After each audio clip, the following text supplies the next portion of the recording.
हाँ, तो ध्यान देना है। क्वेश्चन नंबर 4 है एक्सरसाइज 4.2 का। ठीक है, तो क्वेश्चन में है कि दो क्रमागत धनात्मक पूर्णांक, और क्रमागत का मतलब होता है लगातार। तो लगातार दो को धनात्मक पूर्णांकों का पूर्णांक ज्ञात करना, हम लोग को पूर्णांक ज्ञात कीजिए जिनके वर्गों का योग 365 है। समझ रहे हो क्या बोल रहे हैं? क्वेश्चन का कहना है कि हम लोग को दो क्रमागत धनात्मक पूर्णांक ज्ञात करना है जिनका वर्ग करने पे, स्क्वायर करने पे, तो उनका अगर स्क्वायर करके जोड़ देते हैं तो 365 आता है। तो इसको हमको सॉल्व करने के लिए सबसे पहले तो ये करना होगा कि हमको दो धनात्मक पूर्णांक मानना होगा। ठीक है, तो हम लोग लिखते हैं कि माना कि दो धनात्मक पूर्णांक, माना कि दो धनात्मक पूर्णांक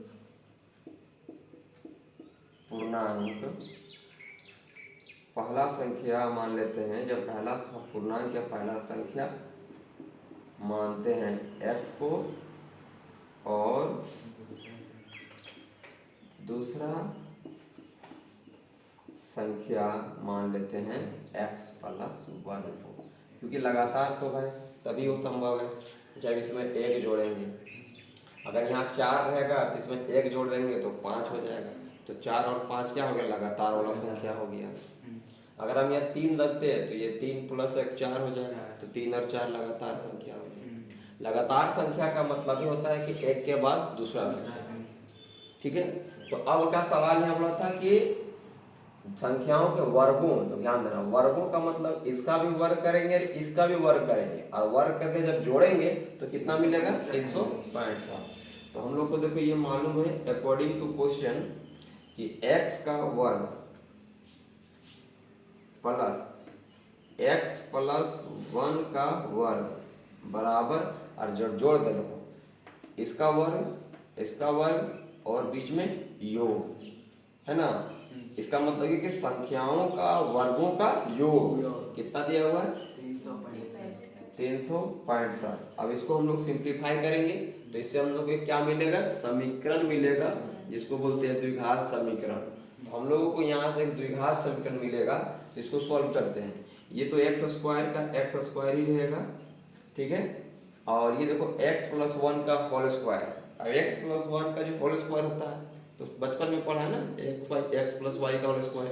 तो हम लोग यहाँ लिख सकते हैं इसको ऐसे एक्स स्क्वायर प्लस यहाँ 2xy, तो 2x और y की जगह तो 1 है, तो इंटू में 1 रखेंगे तो मल्टीप्लाई करने से वापस से क्या मिलेगा? 2x मिलेगा। फिर प्लस में 1 का स्क्वायर तो भाई 1 ही होता है, इधर हो गया 365। अब आगे यहाँ हो जाएगा एक्स स्क्वायर और एक्स स्क्वायर, तो 2 हो जाएगा एक्स स्क्वायर, प्लस में यहाँ हो जाएगा 2x, ये प्लस 1 है, ये 365 इधर मिलेगा, 365 माइनस में बराबर हो गया 0। अब हमको यहाँ मिलेगा कि 2x स्क्वायर प्लस 2x, और इन दोनों को सब्ट्रैक्ट करने से मिलेगा माइनस में 364 बराबर 0। ठीक है, 365 में 1 जाएगा तो कितना मिलेगा? 364। अब यहाँ भी 2 है, यहाँ भी 2 है, ये 364 अपना आप में एक इवेन नंबर है, सम संख्या। तो सबसे क्या कर लेते हैं हम लोग? 2 को कॉमन कर लेते हैं। अब जैसे सबसे 2 से हम कॉमन करेंगे तो ये मिल जाएगा, ये इससे बचेगा एक्स स्क्वायर, इससे बचेगा x, और इससे बचेगा 182 बराबर, मतलब यहाँ है 182 बचेगा, यहाँ से x बचेगा, और यहाँ से केवल एक्स स्क्वायर बचेगा। ये जो 2 मल्टीप्लाई में आया है, ये मल्टीप्लाई की तरह के डिवाइड में जाके समाप्त हो जाएगा। तो फाइनली हमको एक द्विघात समीकरण मिल गया, कितना? तो एक्स स्क्वायर माइनस प्लस में x और माइनस में 182 बराबर 0 का एक हमको क्या मिल गया? ये द्विघात समीकरण मिल गया। अभी द्विघात समीकरण को क्या करेंगे? फैक्टराइज करेंगे। क्या करेंगे? हाँ, जिसको बताए थे कि गुणनखंड करेंगे। ठीक है, तो गुणनखंड जब हम इसको करेंगे तो लास्ट में कितना है 182 और यहाँ कुछ नहीं तो 1 है। तो इस 182 को इस तरह से तोड़ेंगे कि यहाँ प्लस में 1 हमको मिल गया। तो इस संख्या को हम लोग पीछे भी कभी तोड़े थे, याद तो होना चाहिए। ये 182 ना हम लोग पहले भी कहीं तोड़े हैं कि 2 का टेबल में 9 1 और 3 का टेबल में आ जाएगा, नहीं 3 टेबल में कटेगा, 5 7 का टेबल में कटेगा यार, कहीं ना 7 1 जा 7 2 7 3 जा। तो ये दोनों मिल गया 14 और ये मिल गया 13, याद है 14 और 13 की एक संख्या बना था। अब हम 14 में 13 घटा देंगे ना तो यहाँ 1 मिल जाएगा। तो इस तरह से हम इसको लिख सकते हैं कि एक्स स्क्वायर प्लस में 14x और माइनस में, क्योंकि घटाएंगे तो प्लस में x मिलेगा, और यहाँ हो गया 182 बराबर 0। यहाँ से मिलेगा हमको, इन दोनों से कॉमन करेंगे x तो मिलेगा x प्लस 14, क्या मिलेगा x प्लस 14, और इन दोनों से माइनस में अगर 13 कॉमन करेंगे तब मिलेगा x प्लस 14 बराबर 0। अब हम जान रहे हैं कि ये संख्या और ये संख्या दोनों क्या है, कॉमन है, दोनों में मिल रहा है तो कॉमन कर लेते हैं। यहाँ से इसको और यहाँ से इसको कॉमन कर लिए तो इस जगह से बचा x और इस जगह से बच गया 13 बराबर 0। अब जब इस तरह से दो फैक्टर बराबर अगर 0 है तो हम दोनों फैक्टरों को क्या कर सकते हैं, दोनों गुणनखंड को क्या कर सकते हैं, अलग अलग कर सकते हैं। इस पार्ट को अलग अलग सॉल्व कर सकते हैं कि x प्लस 14 भी बराबर होगा 0 को और x माइनस 13 भी बराबर होगा 0 का। यहाँ से जब x निकालेंगे तो क्या मिलेगा, माइनस में 14 माइनस 14 मिलेगा, है ना। और यहाँ से जब x को निकालेंगे तो प्लस 13, यानी ये जो माइनस वाला निकला है इसको हम लोग नहीं लेंगे। क्यों नहीं लेंगे, कोई बताएगा इसको क्यों नहीं लेंगे? नेगेटिव में आया मतलब ऋणात्मक आया। हम लोग मानने में माने कि दो धनात्मक पूर्णांक, पहला संख्या x है, दूसरा संख्या x प्लस 1 है, यानी हम लोग मानेंगे x बराबर 13 को। यही मेरा क्या हो गया, संख्या हो गया। तो हम पहला संख्या जब x मानेंगे, माने थे ना, पहला संख्या क्या माने हैं, यस, पहला संख्या x होगा और x को इसको x बराबर कितना है 13 हो गया। तो हम लोग अब यहाँ क्या करेंगे, दूसरा संख्या मान लेंगे, दूसरा संख्या कितना x प्लस 1, तो 13 प्लस कितना हो गया 1, तो 14 हो गया। तो ये और ये हम लोग का क्या हो गया। अगर हम लोग इसको चेक करना होगा कि अब मान लो एग्जाम में बनाए हो तो आपको मालूम नहीं ना कि सही बना कि गलत बनाया, आपको तो आंसर सीट मिलेगा नहीं, तो आप इसको कैसे चेक करोगे। तो यहाँ बोला था ना कि दो क्रमागत धनात्मक पूर्णांक ज्ञात कीजिए, तो दो को तो मिल गया हमको 13 और 14। तो यहाँ क्या बोला था, जिनके वर्गों का योग 365 होना चाहिए, तो इनका वर्ग करके जो देखो, वर्ग करने का मतलब 13 का वर्ग करो प्लस और 14 का वर्ग करो, और इसका वर्ग करने से कितना मिलना चाहिए 365। अगर ये आ गया तो समझ लेना कि सही बना है, ठीक है। तो 13 का स्क्वायर कितना होता है 169, और 14 का स्क्वायर होता है 144, 4 और 9 होता है 13 का 3, है ना, 4 और 9 13 का 3 हाथ में। अच्छा 14 का स्क्वायर लेते हैं, 12 का स्क्वायर हो गया ना, ये तो गलत लिख रहे हैं ना, 14 का स्क्वायर शायद 196 होता है, हाँ 196 होता है, 196 होता है। तो 9 और 6 होता है कितना 15, 15 हो जाएगा 5 हाथ में 1, 10 हो गया ये और 6 16 का 6 हाथ में 1, 1 2 हो गया हाथ में 1 3, 365 आ गया। अगर ये आ गया मतलब कि हम लोग सही बनाया है, ठीक है। ये चेक करने का तरीका हो गया कि दो जो क्वेश्चन बोला था उसी में पुट करती है कि दो संख्याओं का, है ना, वर्गों का योग 365 होगा। तो दो संख्या जो निकला उसका वर्ग कर दिए और उसका सम कर दिए तो 365। चलिए यहाँ तक राइट को फटाक से, है ना। तो नेक्स्ट क्वेश्चन 5 नंबर है, इसको ध्यान से समझना है। क्या है क्वेश्चन, पहले एक समकोण त्रिभुज की ऊंचाई। अब पहले समकोण त्रिभुज तो सबको मालूम होना चाहिए कि समकोण त्रिभुज कुछ इस तरह का होता है जिसका एक कोण समकोण यानी कि 90 डिग्री होता है, उस वाले त्रिभुज को, इस टाइप के त्रिभुज को हम लोग क्या कहते हैं, समकोण त्रिभुज कहते हैं। और समकोण त्रिभुज का ये जो हिस्सा होता है इसको हम लोग आधार कहते हैं, ठीक है। इसको हम लोग इंग्लिश में बेस कहते हैं और शॉर्ट में बी से इसको निरूपित करते हैं, रिप्रेजेंट करते हैं। इसको हम लोग बोलते हैं कर्ण।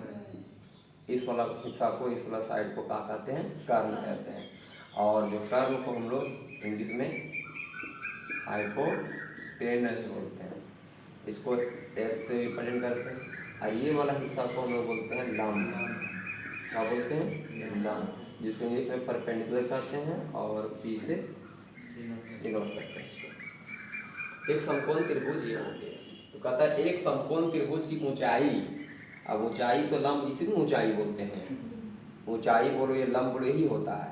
तो ऊंचाई जो है, ध्यान देना, त्रिभुज की ऊंचाई, ये ऊंचाई है, इसके आधार से 7 सेंटीमीटर कम है, इससे ये वाला 7 कम है।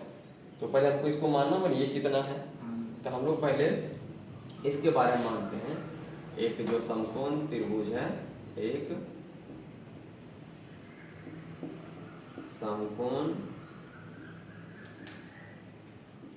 त्रिभुज है, तो हम लोग इसको मानते हैं, इसका उसको आधार को, आधार जो है वो मान लिए x है, सेंटीमीटर मान लिए, सेंटीमीटर में दिया हुआ इसीलिए ना।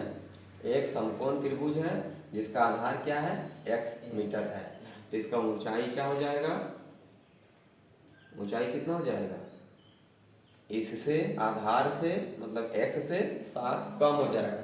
तो कैसे हम लोग लिखेंगे, 7 कम हो जाएगा तो x माइनस 7 सेंटीमीटर हो जाएगा, ठीक है। यहाँ तक क्या होता है कि 7, उसके बाद बोलता है यदि कर्ण 13 सेंटीमीटर हो, कर्ण दे दिया, कर्ण कितना दिया है, 13 सेंटीमीटर दे दिया है, तो अन्य दो भुज हैं। अब बताओ 13 सेंटीमीटर ये तो कर्ण ना दिया हुआ है पूरा पूरी अच्छे से, लेकिन आधार और लंब तो दिया है का, आधार और जो ऊंचाई उसका दिया है, नहीं दिया। यही बोल रहा है कि दो अन्य दो तथा हो तो अन्य दो भुजाएं ज्ञात करना था। अन्य दो भुजा का मतलब क्या, आधार और ऊंचाई।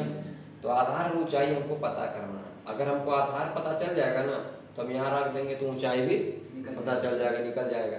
तो हम लोग का मेन काम होगा इस आधार को निकालना, यानी x को निकालना। अब ये x तो तभी निकलेगा जब हम इसको सॉल्व करेंगे ये तीनों भुजाओं को। अब हम लोग जानते हैं कि ये लंब, आधार और कर्ण, इन तीनों में एक संबंध होता है, जिसको एक साइंटिस्ट जिसका नाम था पाइथागोरस, उन्होंने एक प्रमेय दिया था, एक फॉर्मूला दिया था कि कर्ण का जो स्क्वायर होता है, यानी कर्ण का वर्ग बराबर होता है लंब का वर्ग और आधार के वर्ग के। तो यहाँ से जब हम लोग हल करेंगे तो हमको आंसर मिल जाएगा। चलो तो हम लोग आते हैं अब पाइथागोरस प्रमेय में।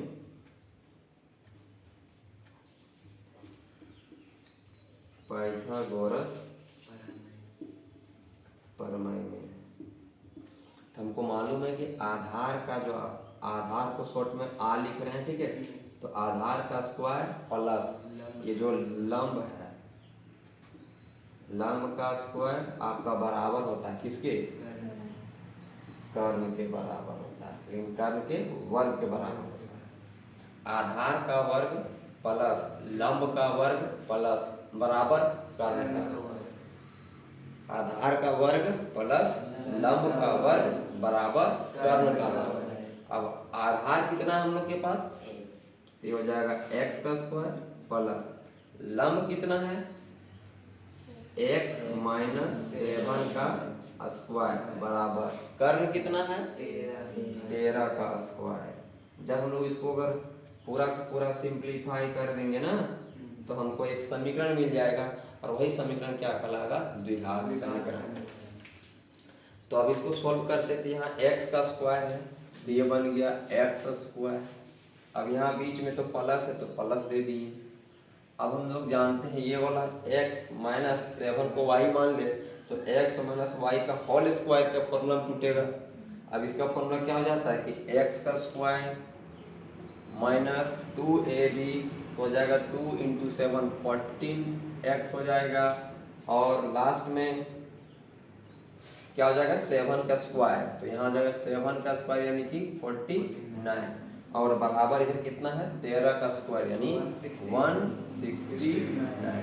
169 को इधर ले आएंगे तो बन जाएगा यहाँ से x 2x स्क्वायर, ये माइनस में है 14x, ये प्लस में है 49, उसको इधर लाएंगे माइनस में 169 बराबर 0।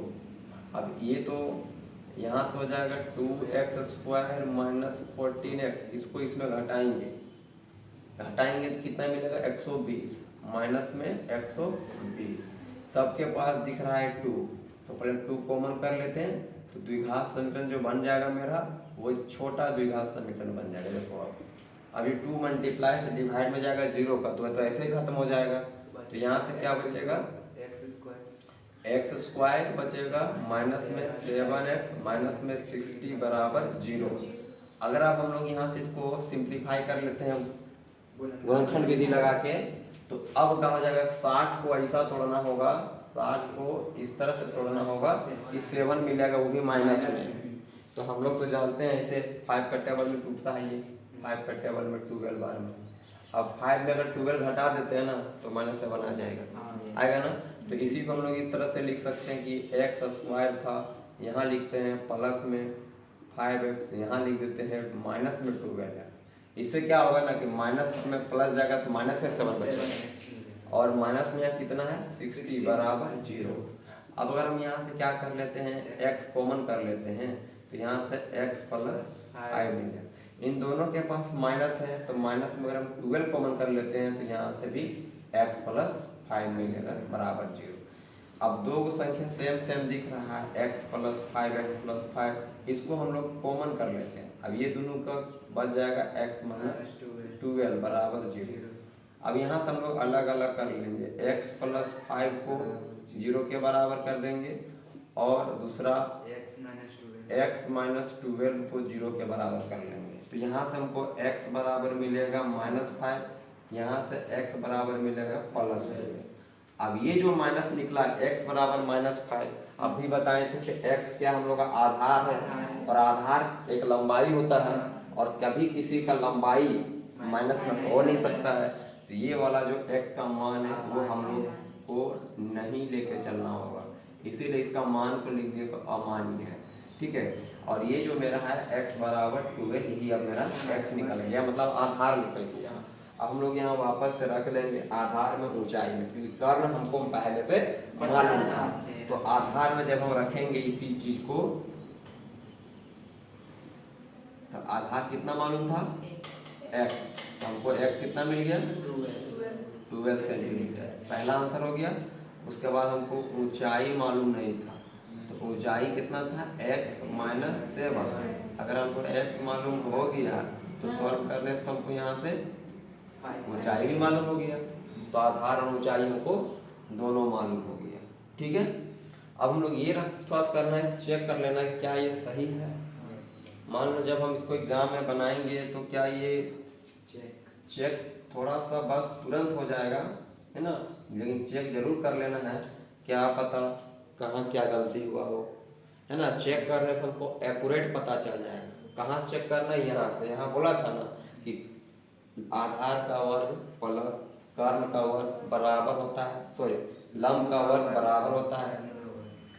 तो देखो इधर दोनों में रख दो, इधर x का तो मालूम है, x का वैल्यू कितना था 12, तो 12 का स्क्वायर, बीच में क्या प्लस, यहाँ ये दोनों को सॉल्व करके मिल चुका है x माइनस 7 कितना 5, तो यहाँ हो गया 5 का स्क्वायर, और इधर कितना था 13 का स्क्वायर। देखो दोनों तरफ बराबर आना चाहिए, इधर इसका होता है 144, 5 का स्क्वायर 25, इसका होता है 169, कितना होता है 169।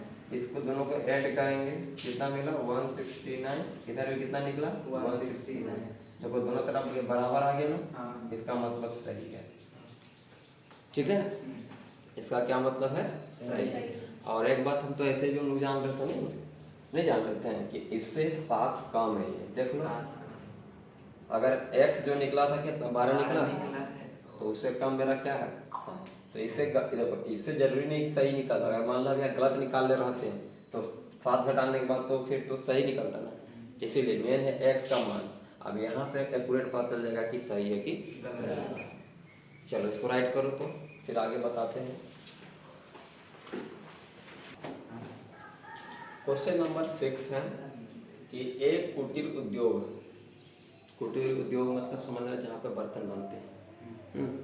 तो कुटीर उद्योग एक दिन में कुछ बर्तनों का निर्माण करता है, कुछ बर्तन बनाता है भाई, उद्योग है, फैक्ट्री है समझ लीजिए। कहता है एक विशेष दिन, मतलब किसी खास दिन के बारे में बात कर रहा है। एक विशेष दिन यह देखा गया है कि प्रत्येक नग का निर्माण लागत, देखो इसको थोड़ा ध्यान देना, प्रत्येक नग का निर्माण लागत का मतलब हो गया कि प्रत्येक वस्तु यानी प्रत्येक बर्तन का लागत, ठीक है। जैसे प्रत्येक मतलब एक बर्तन का लागत है ना, तो प्रत्येक नग का निर्माण लागत मतलब बनाने में जो खर्चा हुआ रुपया में दिया हुआ, कहता है कितना दाम है भाई इसका, लागत कितना है, कहता है निर्माण किए गए बर्तनों की संख्या के दुगने से अधिक है। ध्यान देना, यहाँ समझना कि निर्माण किए गए, देखो बर्तनों की संख्या के दुगने से अधिक थी। जब दुगने से क्या अधिक है कि दुगने से कुछ अधिक निकले, दुगने से 3 अधिक थी, देखो 3 छूट गया, दुगने से 3 अधिक थी।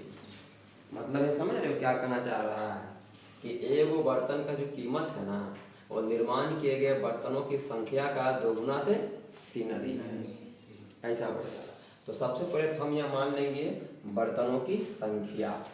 सबसे पहले क्या मानेंगे, बर्तनों की संख्या। यस, कि उस दिन जिस दिन की बात किया जा रहा है, विशेष दिन की बात किया जा रहा है, तो उस दिन बर्तनों की संख्या कितना है बना, तो वो लिखते हैं सबसे पहले बर्तनों की संख्या, बर्तनों की संख्या। तो बर्तनों की संख्या को मान लिए x, ठीक है। और फिर हम लोग लिखने जा रहे हैं एक बर्तन का लागत, एक बर्तन का लागत, बर्तन का लागत। तो एक बर्तन का लागत कितना बोल दिया, कहता है जितना बर्तन बनता है ना उसका 2 गुना, 2 गुना का 3 अधिक, पहले 2 गुना से 3 अधिक है, इसका 2 गुना करने मतलब क्या हो जाएगा 2x, और 3 अधिक बोला मतलब कितना हो जाएगा इतना। हम लोग जानते हैं एक बर्तन का लागत है तो रुपये में निकलेगा, समझ में आ रहा है। यहाँ पता चल रहा है बर्तनों की संख्या। अगर मान लो आज कोई दिन है और आज के दिन में मात्र मान लो कि 5 गो बर्तन बना, कितना बर्तन बना 5, तो यहाँ रख देंगे ना, तब 5 दूना 10 प्लस 3 कितना हुआ 5 दूना 10 प्लस 3, 10 प्लस 3 13। तो इससे पता चलेगा कि एक बर्तन का लागत 13 रुपया है। कितना है एक बर्तन का लागत, और बना क्या हुआ, अगर हम बताओ 13 बना है, 5 बना है, बर्तनों की संख्या कितना है 5 गो, मतलब 5 गो बना ले।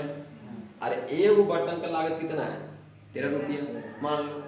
अब हम बोलेंगे तुमसे कि टोटल पैसा कितना बना, टोटल कितना पैसा लगेगा 65 लगेगा, क्योंकि 13 गो बना है, 13 रुपया एक का दाम है, 5 गो बना है तो 13 पचे 65 रुपया। मेरा यहाँ कहने का मतलब यही है, फिर समझना, हम यहाँ ये कहना चाह रहे हैं कि मान लो अगर आज बर्तनों की संख्या बना है 10 गो, सपोज करो कितना बना है 10 गो बर्तन है, तो एक बर्तन का दाम कितना हो जाएगा, तो यहाँ रख देंगे 10 दूना 20 और 3 23 रुपया। तो इससे ये पता चल रहा है ना 10 गो बर्तन बना है, ठीक है, लेकिन एक बर्तन का दाम कितना है 23 रुपया। अगर हमको 10 बर्तन खरीदना होगा कितना पैसा चुकाना होगा 230 रुपया, गुना करना होगा ना। चलो कम से कम ये तो पता चलता है। तो बर्तनों की संख्या x हो गया और एक बर्तन का लागत हो गया 2x प्लस 3। तो यहाँ तक का काम हो गया। अब कहता है यदि उस दिन की कुल निर्माण लागत, अब देखो कुल निर्माण लागत का मतलब हो गया जितना बर्तन बना था उसका टोटल पैसा, तो कुल निर्माण लागत 90 रुपया है। कितना रुपया है, हाँ 90 रुपया थी। तो निर्मित बर्तनों की संख्या, तो निर्मित बर्तनों की संख्या x है, तो इसको निकालना है और प्रत्येक नग की लागत ज्ञात करना। और देखो एक बर्तन का लागत मतलब प्रत्येक बर्तन का लागत ये निकालना, ये दोनों हमको फाइंड करना है, ठीक है। और हमको साफ साफ दे दिया गया कि टोटल कुल निर्माण लागत कितना है, 90 रुपये। जैसे 65 रुपये निकाल देता है ना, वैसे दे दिया है कितना, 90 रुपया। तो अकॉर्डिंग टू क्वेश्चन हमको मालूम है कि आज टोटल बर्तनों की संख्या कितना है, x है, और एक बर्तन का लागत कितना है, 2x + 3। तो टोटल मेरा पैसा कितना मिलेगा, 95। अच्छा 90 रुपीज, ये हमको मालूम है। ठीक है, अब इसको सॉल्व करेंगे। जब इसको इससे मल्टीप्लाई करेंगे बनेगा 2x²। जब इसको इससे मल्टीप्लाई करेंगे तो बनेगा 3x। इसको इधर लेंगे तो बनेगा 90। ये बन गया बराबर 0। एक बन गया द्विघात समीकरण। अभी द्विघात समीकरण को हमको क्या करना, हल करके पहले x निकालना होगा। तो अगर हम इसको हल करने के लिए चले तो यहाँ पे है कितना, 90, और यहाँ थी 2। तो 90 को जब मल्टीप्लाई करेंगे 2 से तो मिलेगा 180। अब 180 को ऐसा तोड़ना हो, चाहिए हमको 3 + 3 चाहिए। तो इसको हम लोग तोड़ते हैं 2 का टेबल में तो 90, 2 का टेबल में तो 45, 3 का टेबल में तो 15। अब देखते हैं अरेंज करके, 2 दूना 4, 4 से 12, इधर से 12 मिला, इधर से 15 है। तो हम लोग जानते हैं कि 15 में 12 घटाएंगे तो 3 मिल जाएगा। तो ये हो गया 2x²। यहाँ है कितना, 12। तो माइनस में 12x, प्लस में लेना होगा 15x, -90 = 0। अगर हम इसको में तो दोनों से 2 को भी और x को भी कॉमन कर लें तो x - 6 मिलेगा। इन दोनों से 15 भी कॉमन कर लेते हैं, पूरा 15 कॉमन हो जाएगा तो x - 15 = 90 हो जाएगा बराबर 0। अब अंदर अंदर निकाल लेते हैं कॉमन, तो x - 6 बाहर हो जाएगा 2x + 15 बराबर 0। अब हम लोग यहाँ से क्या कर लेते हैं, दो अलग अलग समीकरण बनाते हैं, है ना, कि x - 6 बराबर 0 और यहाँ से 2x + 15 बराबर 0। एक ये बनेगा, दूसरा ये बनेगा। यहाँ से x बराबर निकल गया 6, मतलब ये पता चल गया कि उस दिन 6 बर्तनों की संख्या 6 बना हुआ है।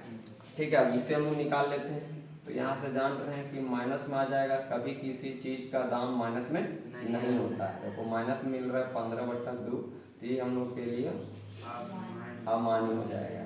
ठीक है, ये हम लोग के लिए अमान्य हो जाएगा, मतलब हमको इसको लेके चलना होगा। इसको लेके चलेंगे तो हम लोग यहाँ सब रख के वापस निकाल सकते हैं कि बर्तनों की संख्या मिला हमको कितना, बर्तनों की संख्या बराबर x, मतलब कि 6। बर्तनों की संख्या 6 मिला। तो एक बर्तन का लागत कितना मिला, एक बर्तन की लागत मतलब दाम कितना हो जाएगा, 2x + 3। तो यहाँ से पता चल गया कि 2 × 6 + 3 12 × 15। ठीक है, अब हम लोग को 6 भी निकल गया, 15 भी निकल गया। हमको अब चेक करना है कि सही है कि गलत है। तो हम लोग को बोला गया था कि अगर बर्तनों की संख्या जितना है तो पता चल गया वह 6 है, और एक बर्तन का दाम कितना है, 15 है। और वो बताया था कि टोटल जो बर्तनों की लागत होगा वो कितना है, 90 है। कुछ नहीं करना है, बर्तनों की संख्या को टोटल बर्तनों की संख्या के साथ, मतलब एक बर्तन का लागत के साथ मल्टीप्लाई करेंगे तो 90 आ गया, और 90 यहाँ दे दिया था, मतलब ये सही है। ठीक है, ये चेक भी हो जाता है ना। 15 × 6 कितना मिला, 90 मिला। चलो ठीक है, इसको राइट करो।